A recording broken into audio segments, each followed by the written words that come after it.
Para entender melhor esse momento que a gente está vivendo com a chegada da variante Omicron, eu converso com o infectologista e pesquisador da Fiocruz, Dr. Júlio Croda. Dr. Júlio, a gente não tinha falado ainda nesse momento diferente que estamos vivendo. A gente estava quase tendo uma esperança de melhorar a situação e aí chega a Omicron e lança meio que um balde de água fria. Antes de mais nada, boa noite. E agradecendo muito sua presença aqui, eu pergunto, a gente está vendo um crescimento de casos, mas não estamos assistindo a um crescimento de óbitos, pelo menos nesse instante, e isso falando lá dos números da África do Sul. Isso já teria algum significado? Qual é a sua preocupação, especialista que é, com essa Omicron?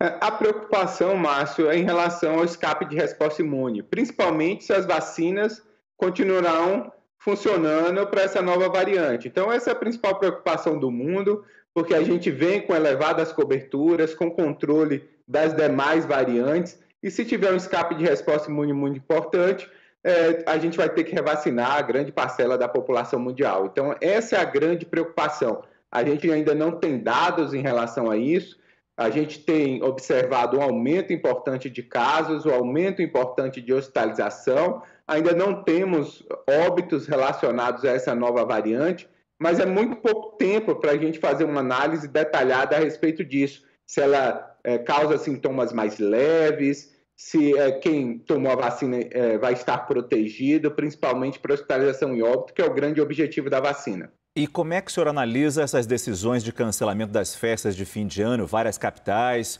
São Paulo, o Rio ainda resiste, o Rio mantém o seu Réveillon. Aliás, São Paulo pensava na possibilidade de tirar as máscaras, vai manter as máscaras. Eu queria saber a sua opinião sobre esse recuo de algumas cidades que começavam a facilitar, que começavam a flexibilizar suas medidas.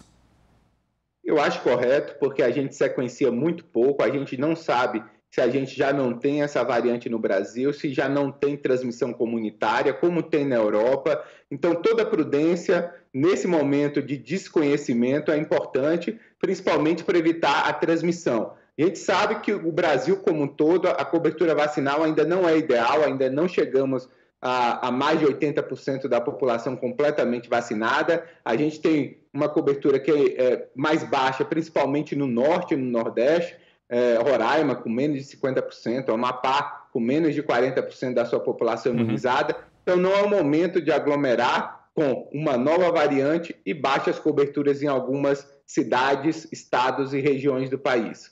A gente está falando das festas de fim de ano, mas o senhor incluiria também o carnaval desde já? A gente tem que entender a dinâmica dessa nova variante, né? A gente tem que entender também se a gente vai conseguir avançar na vacinação. Talvez por conta desse alerta em relação a essa nova variante, a gente tenha a população se vacinando mais, completando seu esquema vacinal. A gente só tem 1/3 dos idosos acima de 60 anos com a dose de reforço, é necessário avançar também nessa dose de reforço. Então, a gente tem que observar nas próximas semanas, meses, se a gente consegue avançar na vacinação e se essa variante ela causa doença, mas as vacinas continuam protegendo toda a população.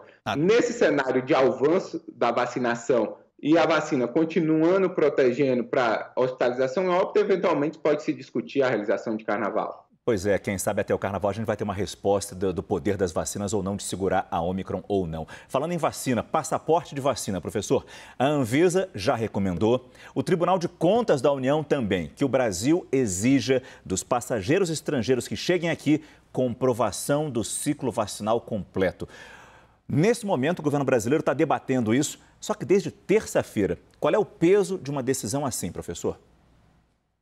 Já devia ter sido tomada, a maioria dos países do mundo adotam essa estratégia com o objetivo de reduzir transmissão. Quem é vacinado transmite menos a variante, mas também causa menos impacto aos serviços de saúde, menos risco para hospitalização e óbito. Então, o Brasil está com endemicidade, tem um número de casos muito baixo. Esse é o momento, sim, de exigir passaporte vacinal, de exigir RT-PCR para os viajantes, e, eventualmente, até colocar em quarentena os viajantes, até a gente entender melhor esses aspectos que foram comentados a respeito da nova variante. O senhor mesmo falou que ainda existe uma dúvida sobre a eficácia das vacinas e, ao mesmo tempo, a gente tem milhões de pessoas tomando as suas doses de reforço. Pelo Ministério da Saúde, o prazo para esse reforço é de 5 meses. São Paulo reduziu hoje de 5 para 4 meses. Muda alguma coisa nesse 1 mês de diferença?